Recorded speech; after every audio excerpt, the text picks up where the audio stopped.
الحمد لله نحمده ونستعينه ونستغفره ونؤمن به ونتوكل عليه ونعوذ بالله من شرور أنفسنا ومن سيئات أعمالنا من يهده الله فلا مضل له ومن يضلل فلا هادي له وأشهد أن لا إله إلا الله وحده لا شريك له وأشهد أن سيدنا ومولانا محمدا عبده ورسوله صلى الله عليه وعلى آله وأصحابه وبارك وسلم تسليما كثيرا أما بعد فأعوذ بالله من الشيطان الرجيم بسم الله الرحمن الرحيم الحج أشهر معلومات فمن فرض فيهن الحج فلا رفث ولا فسوق ولا جدال في الحج وما تفعلوا من خير يعلمه الله وتزودوا فإن خير الزاد التقوى واتقون يا أولي الألباب صدق الله العظيم قال رسول الله صلى الله عليه وسلم الحج المبرور ليس له جزاء إلا الجنة رواه البخاري او كما قال عليه الصلاة والسلام. ایک مرتبہ درود شریف پڑھ لیں. اللهم صل على محمد وعلى آل محمد كما صليت على إبراهيم وعلى آل إبراهيم إنك حميد مجيد. اللهم بارك على محمد وعلى آل محمد كما باركت على إبراهيم وعلى آل إبراهيم إنك حميد مجيد. کرچی تو بندہ کرچی رومال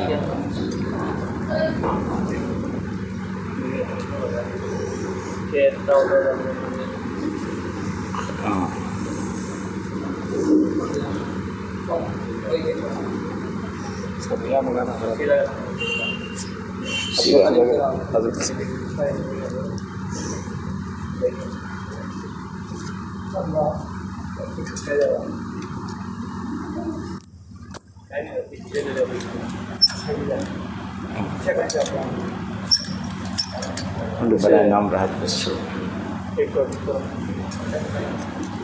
کر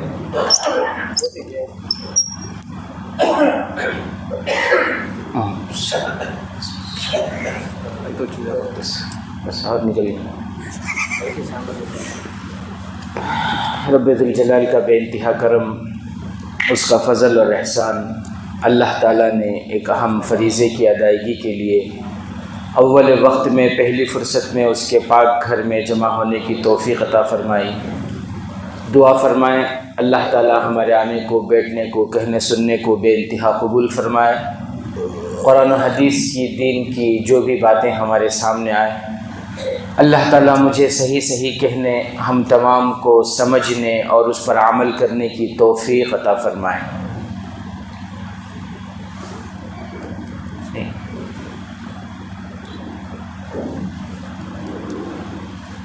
میرے محترم بزرگ عزیز دوستوں،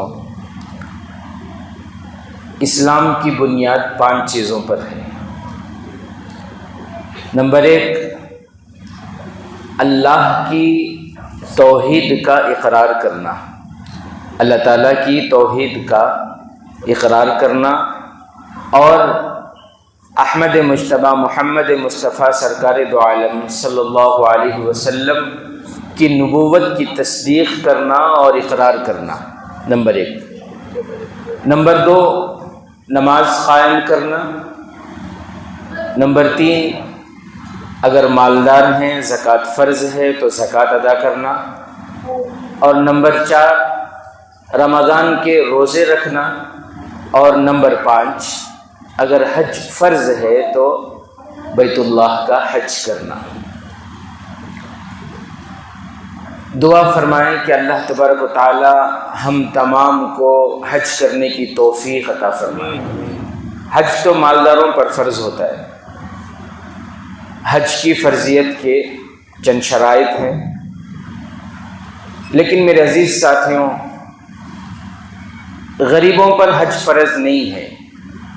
اگر کوئی انسان غریب ہے اور پوری زندگی غریب رہا، کبھی اس کے پاس اتنے پیسے نہیں جمع ہوئے کہ اس کے اوپر حج فرض ہو، پوری زندگی میں کبھی اس نے حج نہیں کیا، تو بھی وہ گنہگار نہیں ہوگا۔ کیوں؟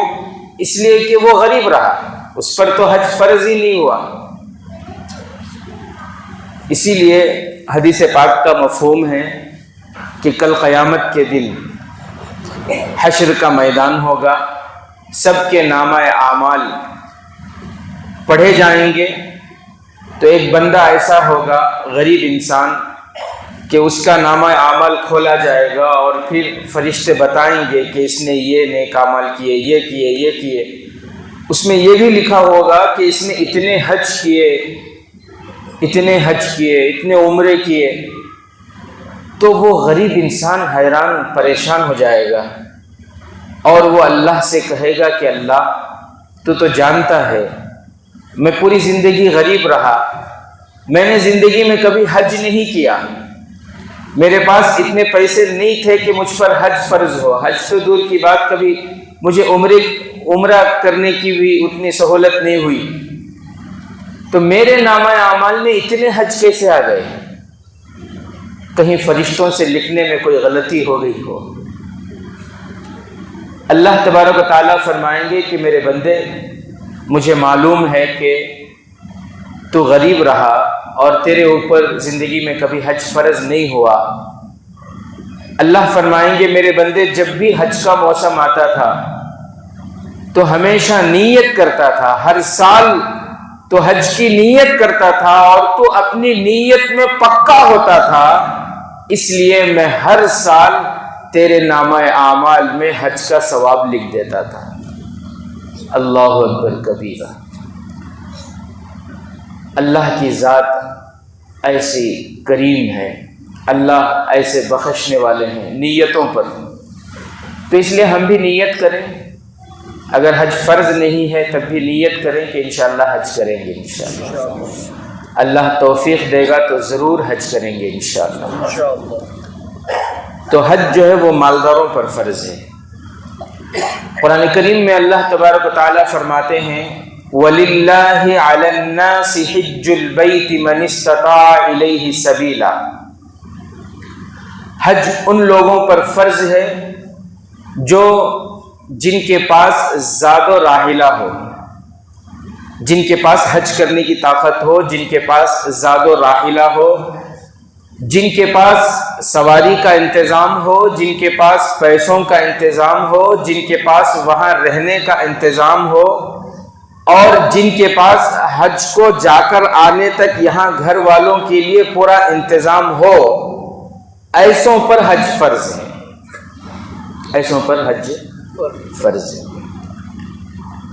میرے محترم بزرگ عزیز دوستوں، اللہ ہمیں حج کی عبادت نصیب فرمائے۔ بڑے خوش نصیب ہیں جن کو وہاں جانے کی توفیق ملتی ہے، بڑے خوش نصیب ہیں۔ کیوں؟ اس لیے کہ وہ زمین ہی ایسی ہے، وہ جگہ ہی ایسی ہے، اس سے پوری دنیا میں اس سے مقدس جگہ کوئی ہو ہی نہیں سکتی۔ اللہ تبارک و تعالیٰ نے پوری دنیا میں بیت اللہ کو، مدینہ منورہ کو جو فضیلت عطا فرمائی ہے، پوری دنیا میں کسی مسجد کو وہ فضیلت نہیں ہے جو فضیلت اللہ نے حرم شریف کو، بیت اللہ، کعبۃ اللہ کو عطا فرمائی، جو فضیلت اللہ تبارک و تعالیٰ نے مسجد نبوی کو عطا فرمائی، وہ فضیلت پوری دنیا کی کسی مسجد کو حاصل نہیں ہے۔ تو دعا کریں اللہ تعالیٰ ہمیں بار بار وہاں جانے کی توفیق نصیب فرمائے۔ یہاں وی وی لیوٹ میں مدینہ مسجد میں ہم 2 رکعت نماز پڑھیں، کتنا ثواب ملے گا؟ کتنا ملے گا؟ زیادہ سے زیادہ 25 رکعتوں کا ثواب ملے گا۔ کتنا ملے گا؟ 25 رکعتوں کا ثواب ملے گا۔ ایک اور روایت کے مطابق 27 رکعتوں کا ثواب ملے گا، 27۔ حضرت علی رضی اللہ تعالیٰ عنہ فرماتے ہیں کہ اگر جب کوئی بندہ اپنے محلے کی مسجد میں یا اپنے جامع مسجد میں نماز پڑھتا ہے، جامع مسجد بولے تو پہلے ایسا ہوتا تھا کہ پورے گاؤں میں، پورے شہر میں سب وقتیہ مسجد ہوتے تھے، اور ایک جامع مسجد ہوتی تھی جہاں پر پورے مسجد کے مصلی پورے محلوں سے جا کر جامع مسجد میں جمع ہو کر جمعہ کی نماز ادا کرتے تھے، جیسے دلی کی جامع مسجد ہے۔ لیکن اب وہ ماحول نہیں رہا، اب تو تقریباً ہی ہر مسجد جامع مسجد ہے، کیونکہ ہر مسجد میں جمعہ کی نماز ادا ہو رہی ہے۔ تو ہماری مسجد بھی جامع مسجد کے حکم میں آ گئی۔ تو حضرت علی رضی اللہ تعالیٰ عنہ فرماتے ہیں کہ جب کوئی بندہ اپنے محلے کی مسجد میں، اپنے جامع مسجد میں 2 رکعت نماز پڑھتا ہے تو اللہ تبارک و تعالیٰ 2 رکعت نماز پر 500 رکعتوں کا ثواب عطا فرماتے ہیں۔ کتنی رکعتوں کا؟ 500 رکعتوں کا ثواب اللہ تبارک و تعالیٰ 2 رکعتوں پر عطا فرماتے ہیں۔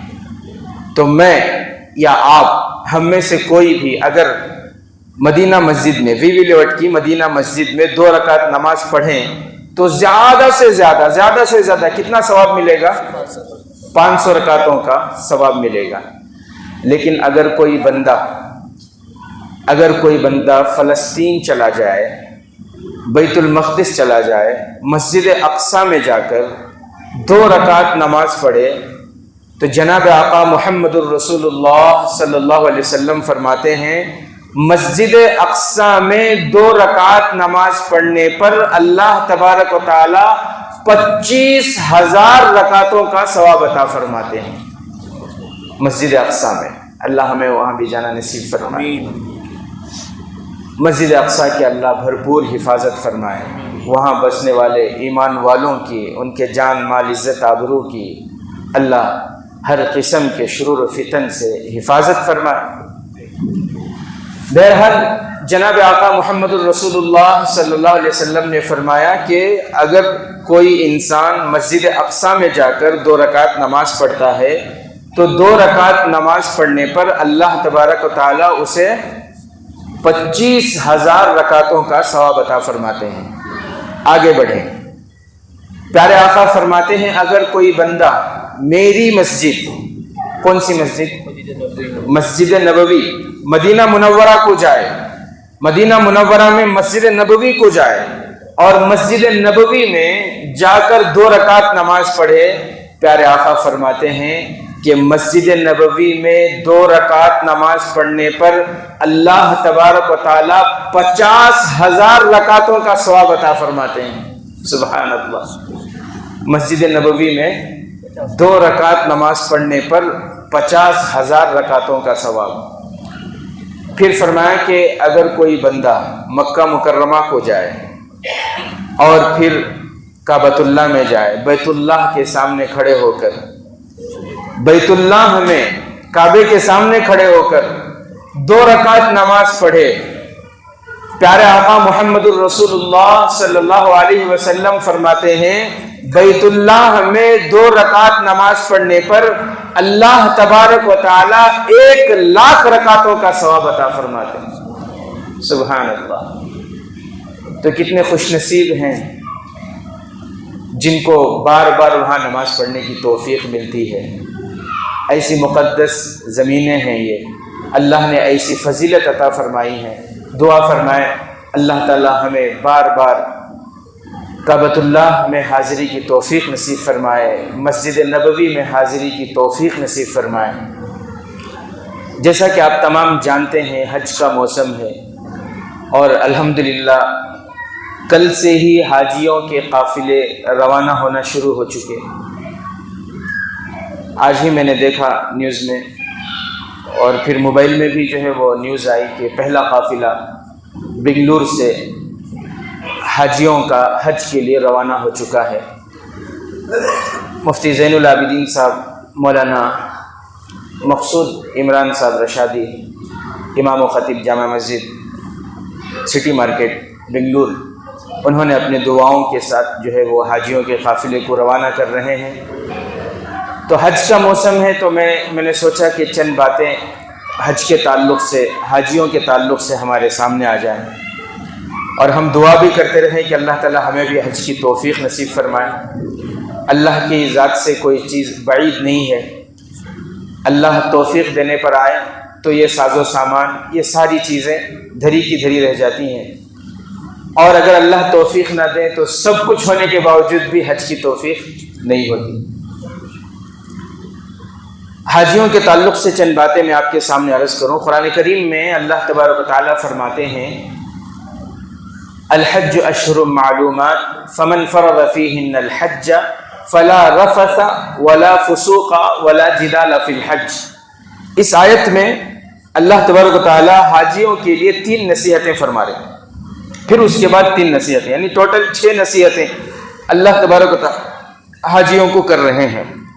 سب سے پہلی نصیحت یہ ہے، اللہ فرماتے ہیں فلا رفث، حاجیوں کو چاہیے کہ جب وہ حج کے لیے جائیں، مکہ مکرمہ جائیں، تو حاجی کو چاہیے کہ وہ ایسی بات نہ کرے جو خواہشات کو ابھارنے والے ہوں، ایسی بات نہ کرے جو فحش ہوں، جو شہوت کو ابھارنے والی ہوں، ایسی بات نہ کریں کہ جس کی وجہ سے آنکھوں کا غلط استعمال ہو، جس کی وجہ سے ہاتھوں کا غلط استعمال ہو، جس کی وجہ سے پاؤں کا غلط استعمال ہو۔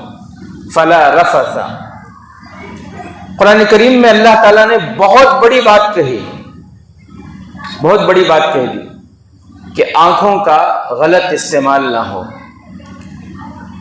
آپ جانتے ہیں حج کے موقع پر ایسا ہوتا ہے،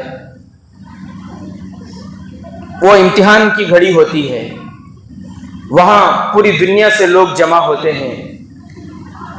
ایسے موقع پر انسان کو چاہیے کہ وہ اپنے آنکھوں کی پوری حفاظت کرے، آنکھوں کا غلط استعمال نہ ہو۔ لکھا ہے بڑوں نے کہ اگر حج کے موسم میں بھئی ایسی مقدس جگہ، انسان دل میں سوچے نا کہ اتنی کتنی اونچی جگہ ہے اور کتنا مقدس یہ زمین ہے، یہ مقام ہے، اگر حج کے موسم میں حج کرتے ہوئے اس نے اپنے آنکھوں کی حفاظت کر لی، تو پھر وعدہ ہے کہ پوری زندگی وہ اس کی آنکھوں کا غلط استعمال نہیں ہوگا، آنکھوں سے گناہ سے بچا رہے گا وہ۔ اور اگر اس سرزمین میں جانے کے باوجود بھی وہ اپنے آنکھوں کا غلط استعمال کرتا ہے تو پھر پوری زندگی یہ لت لگی رہے گی، پھر پوری زندگی اس گناہ سے بچنا اس کے لیے مشکل ہے۔ وہ الگ بات ہے، اللہ توفیق دے دے۔ تو اس لیے میرے عزیز ساتھیوں، سب سے پہلی بات اللہ تعالیٰ حاجیوں کو یہ فرما رہے ہیں فلا رفث، کہ کوئی ایسی بات نہ کہیں جو خواہش کو ابھارنے والی ہوں، جو شہوت کو ابھارنے والی ہوں، اپنی آنکھوں کا غلط استعمال نہ کریں۔ حضرت شاہ وسیع اللہ رحمۃ اللہ علیہ نے بڑی عجیب بات لکھی ہے، ایک واقعہ لکھا ہے انہوں نے، بڑا عجیب و غریب واقعہ ہے۔ اور میرے عزیز ساتھیوں، ایسا ہوتا ہے، ہم نے سنا ہے جو عمرے کو گئے، حج کو گئے، جا کر آئے، وہ بتاتے ہیں کارگزاری کہ وہاں بھیڑ کی وجہ سے کبھی کبھی کیا ہوتا ہے کہ بدن کسی عورت کے بدن سے ٹچ ہو گیا، ایسا ہوتا ہے۔ تو اس وقت فوراً دل میں یہ خیال آنا چاہیے کہ یہ جگہ بہت اونچی ہے، سوائے اللہ کے اور کوئی خیال دل میں نہیں آنا ہے، سوائے اللہ کے وہاں دل میں کوئی اور برا خیال وغیرہ نہیں آنا ہے۔ اور جو بچنے کی کوشش کرتے ہیں اللہ تعالیٰ انہیں بچاتے ہیں۔ بہرحال یہ بہت اونچی جگہ ہے، یہاں پر سوائے اللہ کے اور کوئی دوسرا خیال ہمارے دل میں، اگر بدن ٹچ بھی ہو جائے تب بھی خیال کو نہیں آنے دینا۔ تو شاہ وسیع اللہ رحمۃ اللہ علیہ لکھتے ہیں کہ ایک صاحب تھے جو حج کو گئے تھے، اور طواف کرتے ہوئے ان کی نظر ایک عورت پر پڑی۔ پہلی مرتبہ تو انہوں نے نگاہیں نیچے کر لی، لیکن شیطان دل میں بات ڈال رہا تھا کہ ایک مرتبہ دیکھ لے، ایک مرتبہ دیکھ لے۔ تو دوسری مرتبہ بھی انہوں نے دیکھا، پھر نگاہیں نیچے کر لی، لیکن اندر شیطان ورغلا رہا تھا، پھسلا رہا تھا، بہکا رہا تھا کہ ایک مرتبہ اور دیکھ لے۔ جو عادت پڑی ہوئی ہے نا، شروع سے پہلے سے عادت پڑی ہوئی ہے، مجبور ہے، اب اس نے وہ طواف کر رہا تھا اور طواف کرتے ہوئے یہ معاملہ ہے۔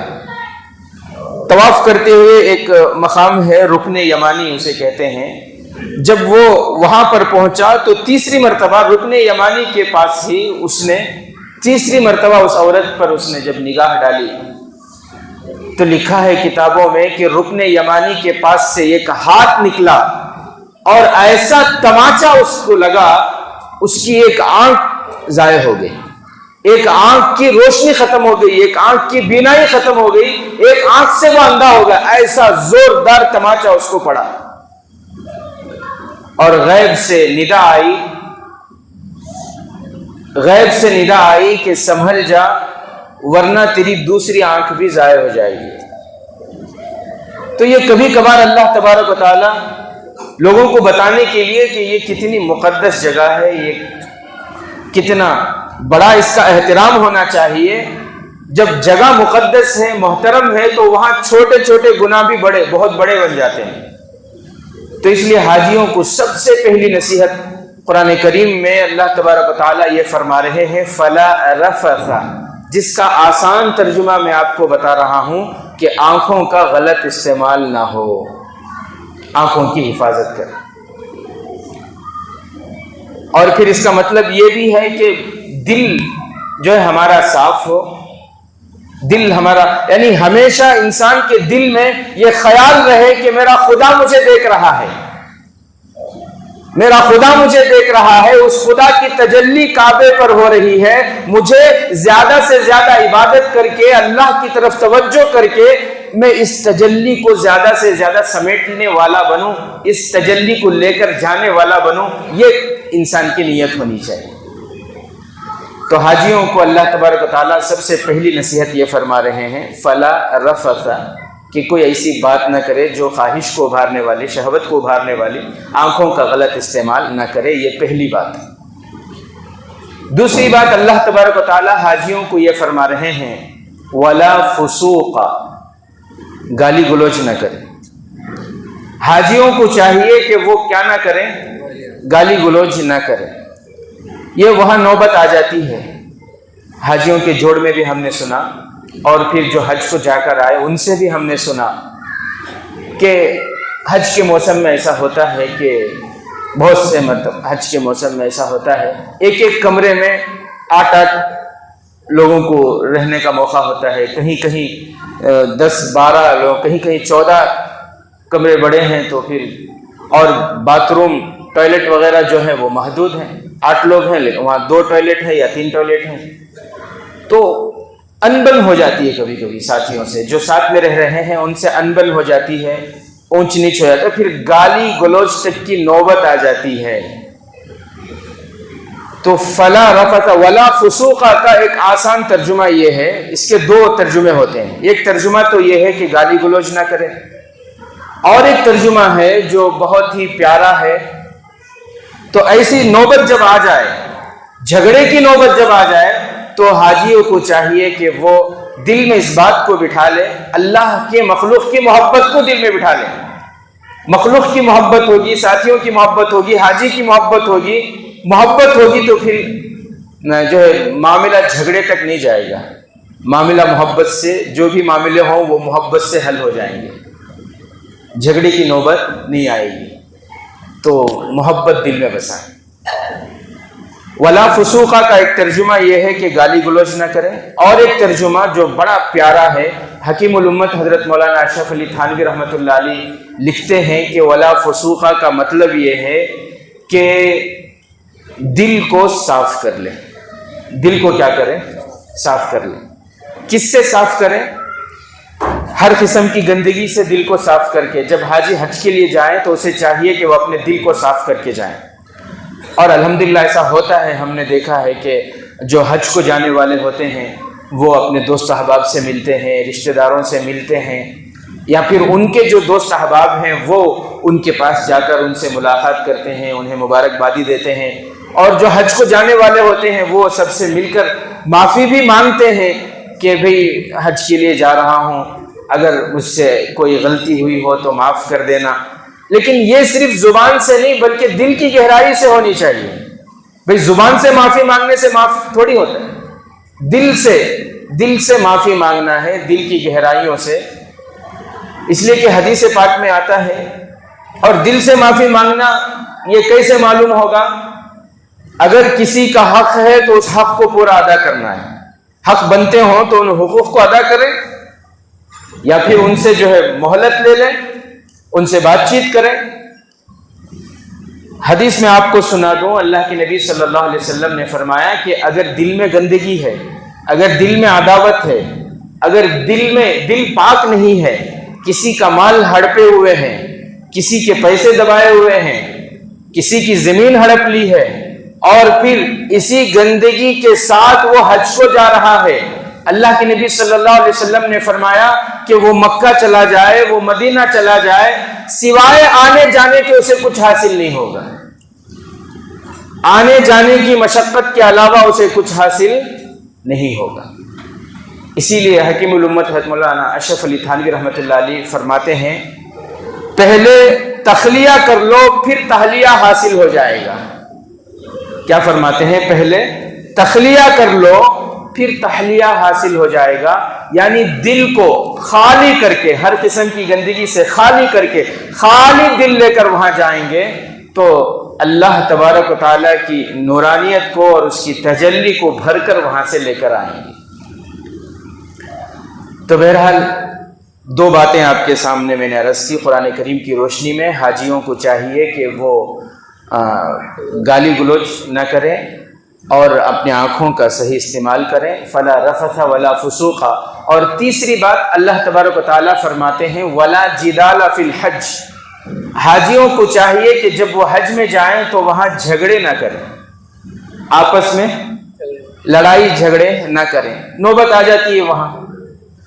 ایک ساتھی بتا رہے تھے کہ وہ پہلی صف میں نماز پڑھنے کے لیے 3 گھنٹے پہلے جا کر بیٹھ گئے.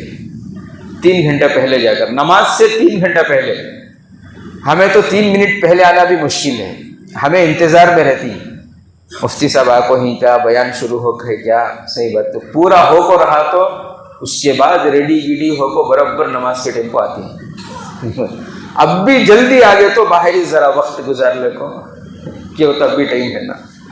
بہرحال وہ بیچارے 3 گھنٹے کہہ رہے تھے کہ 3 گھنٹے پہلے میں آ کر وہاں بیٹھ گیا پہلی صف میں کہ مجھے پہلی صف میں نماز پڑھنا ہے.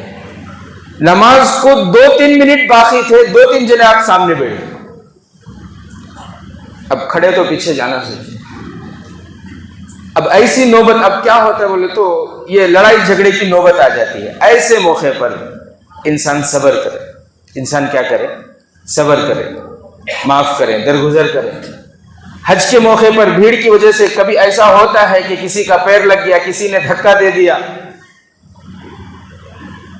تو ایسے موقع پر اگر کسی کا پیر ہمارے بدن کو لگ گیا یا میدان میں وہاں پر کسی کا پیر ہمارے کاندھوں کو، ہمارے سر کو لگ گیا، انسان اگر یہ سوچے کہ ہمارے بڑے فرماتے ہیں انسان کو یہ سوچنا چاہیے کہ یہ میرا حاجی بھائی ہے، اس کے یہ پیر مقدس زمین پر لگے ہیں، اس کے یہ پیر مقدس زمین پر پڑے ہیں، میرے حاجی کا وہ پیر جو مقدس زمین پر پڑے وہ میرے بدن کو لگا، اللہ اس پیر کے بدلے میری مغفرت فرما.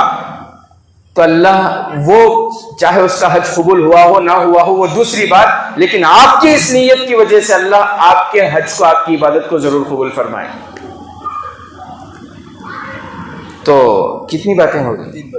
3 باتیں ہو گئی. آنکھوں کا صحیح استعمال کرنا ہے، گالی گلوچ نہیں کرنا ہے، اور پھر جو ہے لڑائی جھگڑے کی نوبت آئے تو لڑائی جھگڑا ہرگز نہیں کرنا. عفو درگزر کا معاملہ، معافی کا معاملہ.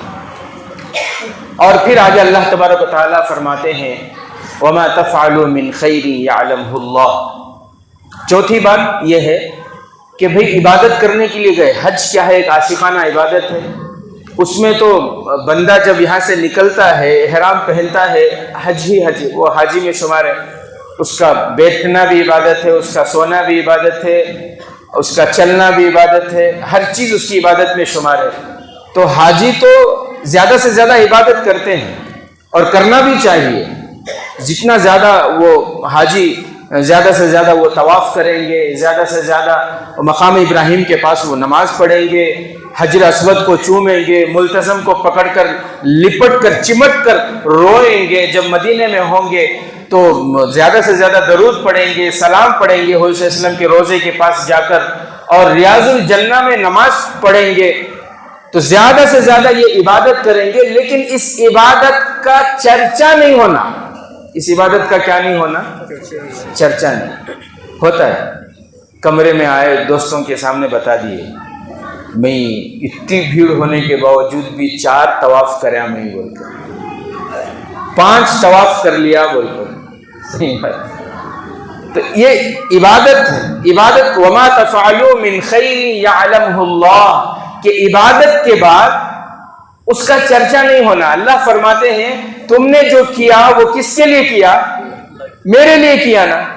وما تفعلوا من خیر یعلم، مجھے معلوم ہے تم نے میرے لیے کیا، لیکن اس کا تذکرہ نہیں کرنا۔ عبادت کا تذکرہ وہاں بھی دوستوں کے سامنے نہیں کرنا، اور یہاں آنے کے بعد بھی کسی اور کے سامنے تذکرہ نہیں کرنا۔ میں اتنے طواف کریا، میں اتنے مرتبہ بوسہ دیا، میں اتنے مرتبہ صحیح کریا، یہ تذکرہ نہیں، تذکرے کی ضرورت نہیں۔ آپ عبادت کرتے ہیں اور آپ اپنی عبادت میں مخلص ہیں، آپ کی نیت اچھی ہے، آپ عبادت کرتے ہیں، تو پھر اللہ آپ کی عبادت کا تذکرہ لوگوں میں کر دیتے ہیں، اللہ آپ کی محبت لوگوں میں ڈال دیتے ہیں، لوگوں کی زبان پر آپ کے تذکرے اللہ کرواتے ہیں۔ لیکن اگر ہم عبادت کریں اور پھر عبادت کا تذکرہ کریں، ہم اپنی عبادت کا چرچا کریں، تو اللہ فرماتے ہیں کہ تمہاری کی ہوئی عبادتوں کو میں ضائع کر دوں گا، قبول نہیں ہوں گی۔ تو اس لیے کون سی بات؟ چوتھی بات وما تفعلوا من خیر یعلمہ اللہ، کہ جتنی بھی ہم عبادت وہاں کریں اس عبادت کا تذکرہ نہ کریں، اس عبادت کا چرچا نہ کریں، جس کے لیے کر رہے ہیں بس اسے معلوم ہے۔ اور 5ویں بات، حاجیوں کو نصیحت کے طور پر اللہ تعالیٰ قرآن کریم میں فرماتے ہیں وما تفعلوا من خیر یعلمہ وتزودوا فإن خیر الزاد التقوی۔ اللہ تعالیٰ فرماتے ہیں کہ پوری تیاری کے ساتھ نکلو، حج کے لیے نکل رہے ہو، حج کے سفر میں نکل رہے ہو، وتزودوا، پوری تیاری کے ساتھ، جو بھی ضرورتیں ہیں، جن چیزوں کی بھی ضرورت ہے، ساز و سامان، چیزیں، پیسے، جن چیزوں کی بھی ضرورت ہے پوری تیاری کے ساتھ نکلو۔ وتزودوا، پوری تیاری کے ساتھ نکلنا یہی تقویٰ ہے، یہی ایمان کے عین مطابق ہے، یہی توکل ہے، پوری تیاری کے ساتھ نکلنا۔ یہ اللہ فرما رہے ہیں، ایسا نہیں کہ یہاں ہمیں تربیتی کیمپ میں بتایا گیا تھا ایکسٹرا ایک احرام رکھ لو ساتھ میں، وہ ایسا ہوتا ہے حج کے موسم میں، کبھی بھیڑ بھاڑ میں احرام کھل گیا یا گندا ہو گیا، کچھ ایکسٹرا ایک رکھ لے، نہیں کیا بے نہیں، ضرورت پڑی تو ہاں دوستان کے منگ لیتی ہمیں۔ یہ ایسا منگنے کا یہ ذہن نہیں رہنا، یہ چیز رکھ لیو، یہ چیز رکھ لیو، ضرورت پڑتی فلاں چیز رکھ لیو، نہیں وہ سب ڈھولک جانا، وہاں سے ڈھولک آنا نہ، اس کے تو سب نکو، وہی سی ضرورت پڑی تو ہمیں دوستان ہی منگ لیتے ہیں۔ تو ایک بات یاد رکھیں، وہاں اللہ کے علاوہ کسی اور کے سامنے ہاتھ نہیں اٹھانا ہے، وہاں کیا پوری زندگی میں، تو وہاں تو خاص طور سے، کیونکہ وہاں اگر مانگنے کی نوبت ہم لا رہے ہیں، وہاں سوال ہم کر رہے ہیں، تو پھر پوری زندگی سوال کرتے ہی رہیں گے۔ تو اس لیے اللہ تبارک و تعالیٰ فرما رہے ہیں وَتَزَوَّدُوا، کہ پوری تیاری کے ساتھ نکلو، فَإِنَّ خَيْرُ الزَّادِ التَّقْوَىٰ۔ اور پھر 6ٹھی بات اللہ تعالیٰ فرما رہے ہیں وَاتَّقُونِ يَا أُولِي الْأَلْبَابِ، کیا لے کر آؤ گے؟ کیا لے کر آنا وہاں سے؟ مکے کے قریب میں زبردست مارکیٹ ہے، جویلری، صحیح بات ہے، سونے کی دکان ہے، وہاں سے سونا لے کر آنا ہے۔ مدینے میں مسجد نبوی سے نکلتے ہی بڑے بڑے شاپنگ مالا ہیں، صحیح بات ہے، وہ موبائل کے دکانیں بھی ہیں، اچھا اچھا زبردست موبائلہ لانا ہے، اچھے اچھے کپڑے لانا ہے، کیا لے کر آنا ہے؟ یہی تو لے کر آتے ہیں۔ اب حاجیوں کے سامان نکالو تو ایسا معلوم ہوتا حج کرنے نہیں، سامانہ خریدنے گئے تھے، ایسے تجارت کرنے گئے تھے، ایسا نہیں، یہ غلط ہے، یہ نیت نہیں ہونی چاہیے۔ موقع ملا خرید لے، وہ دوسری بات ہے، لیکن وہ نیت نہیں ہونی چاہیے کہ میں چیزیں خریدنے کے لیے جاؤں، اچھے سے اچھے کپڑے خریدوں، اچھے سے اچھا برقع خریدوں۔ وہ ساری چیزیں ذیل میں ہیں، وہ ہو جائیں گی وہ، لیکن اس کی نیت نہیں ہونی چاہیے۔ نیت کیا؟ اللہ تعالیٰ فرما رہے ہیں وَاتَّقُونِ يَا أُولِي الْأَلْبَابِ، جن کے اندر تھوڑی سی بھی عقل ہے نا، جن کے اندر تھوڑی سی بھی عقل ہے، وہ لے کر جائیں گے۔ کیا لے کر جائیں گے؟ خالی دل لے کر آئے تھے نا، یہاں سے دل کو پاک کر کے آئے تھے، خالی دل لے کر آئے، اب یہاں سے وہ تقوی کو، اللہ کے خوف کو دل میں بھر کر لے کر جائیں گے۔ خالی دل وہ یہاں سے گئے، جب وہ مدینہ منورہ سے آئیں گے تو پیارے نبی صلی اللہ علیہ وسلم کی محبت کو اپنے دل میں بھر کر لائیں گے۔ کیا لے کر آنا ہے؟ اللہ فرما رہے ہیں یہاں سے اللہ کے خوف کو دل میں بھر کر لے کر جاؤ، یہاں سے نبی کی محبت کو لے کر جاؤ۔ تو اس لیے میرے عزیز ساتھیوں، یہ چند باتیں تھیں جو میں آپ کے سامنے عرض کرنا چاہتا تھا حاجیوں کے لیے۔ اور بھی نصیحتیں ہیں، اللہ تبارک و تعالیٰ اس آیت کے اندر 6 نصیحتیں اللہ تعالیٰ فرماتے ہیں۔ حج بہت ہی ایک عاشقانہ عبادت ہے، نصیب والوں کو یہ نصیب ہوتی ہے، اللہ کی توفیق سے یہ عبادت نصیب ہوتی ہے۔ دعا فرمائے اللہ مجھے بھی نصیب فرمائے، آپ کو بھی نصیب فرمائے، ورنہ میرے عزیز ساتھیوں بہت سے ایسے مالدار آپ کو ملیں گے، پوری دنیا کا سفر کیے لیکن حج ابھی تک نہیں کیے۔ حضرت مولانا پیر ذوالفقار صاحب نقشبندی دامت برکاتہم خطبات ذوالفقار میں لکھتے ہیں، پڑوس ملک کے ایک مالدار، اللہ نے اتنا نوازا، اگر وہ چاہیں تو ہر ہفتہ عمرہ کر سکتے ہیں، اللہ نے اتنا نوازا۔ پوری دنیا کا تجارت کی لائن سے، کاروباری لائن سے پوری دنیا کا سفر کیا، آسٹریلیا گئے، امریکہ گئے، لنڈن گئے، فرانس گئے، ہر جگہ گئے، لیکن پوری زندگی میں عمرہ تو دور، حج ہے نا، سال زندگی میں ایک مرتبہ نا، عمرہ کرنا بھی نصیب نہیں ہوا۔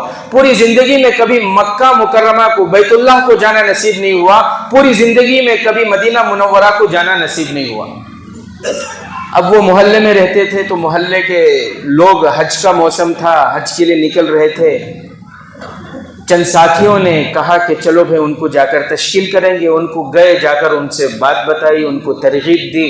پہلے تو وہ انکار کرتے رہے کہ نہیں میرا کاروبار ہے، بزنس ہے، یہ فلاں تقاضا ہے، لیکن اب جو ساتھی جا کر تبلیغ کرنے والے، ان کی ترغیب دینے والے، وہ ساتھی بار بار جاتے رہے تو ان کا ارادہ ہو گیا، انہوں نے نیت کر لی، اور پھر پاسپورٹ انہوں نے دیا، وہ ویزا آیا، سب کچھ ہو گیا، جانے کی تاریخ بھی متعین ہو گئی۔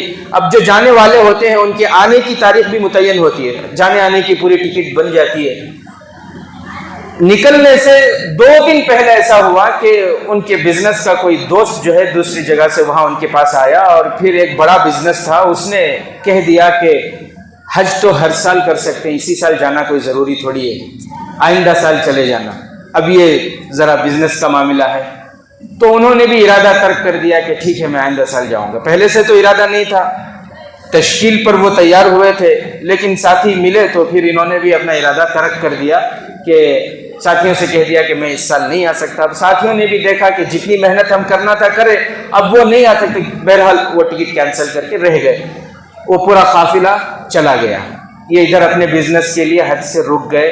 وہ قافلہ جو آنے کی تاریخ طے تھی حج کر کے، وہ تاریخ کو واپس آ گئے۔ ان کے واپس آنے کے 2 دن کے بعد یہ جو شخص حج کو نہیں گیا تھا، اس کا انتقال ہو گیا۔ حضرت مولانا پیر ذوالفقار صاحب دامت برکاتہم لکھتے ہیں کہ اگر یہ حج کو جا کر آیا ہوتا تو کتنی اچھی موت نصیب ہوتی تھی۔ کیوں؟ اس لیے کہ جو حج کو جا کر آتے ہیں اور ان کا حج اللہ کے یہاں مقبول ہوتا ہے، تو پیارے آقا نے فرمایا کہ وہ حج سے لوٹتے ہوئے ایسے لوٹتے ہیں جیسے ان کی ماں نے ان کو ابھی جنم دیا ہو۔ جیسے معصوم بچہ جب دنیا میں آتا ہے تو اس کے سر پر کوئی گناہ نہیں ہوتا، اسی طرح حاجی جب حج کر کے لوٹتا ہے اور اس کا حج مقبول ہوتا ہے تو اللہ اس کے سارے گناہوں کو اس حج کی برکت سے معاف کر دیتے ہیں۔ حج سے آیا ہوتا، سارے گناہ معاف ہو چکے ہوتے اور پھر اس کا انتقال ہوتا تو کتنی اچھی موت ہوتی۔ تو بہرحال میرے عزیز ساتھیوں، اللہ سے توفیق مانگتے رہنا ہے، اللہ ہی توفیق دیتے ہیں۔ حضرت امام علی ابن موفق رحمۃ اللہ علیہ بہت بڑے اللہ کے ولی گزرے ہیں۔ تاریخ بغداد میں ان کا واقعہ لکھا ہے، 60 مرتبہ حج کیے۔ کتنی مرتبہ؟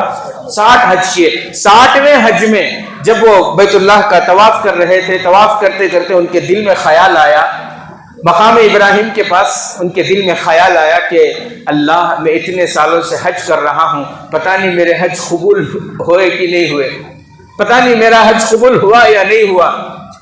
کہتے ہیں کہ یہ سوچ کر میرے دل میں خوف طاری ہو گیا اور پھر میں رونے لگا اور روتے روتے مقام ابراہیم کے پاس میری آنکھ لگ گئی۔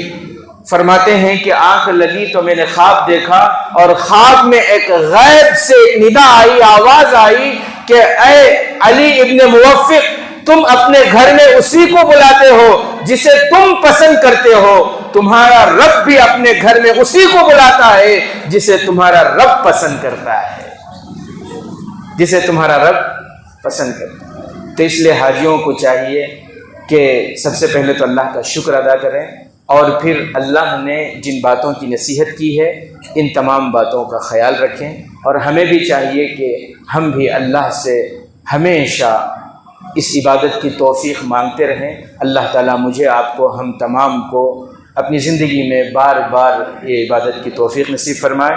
آمین۔ وآخر دعوانا الحمدللہ رب العالمین۔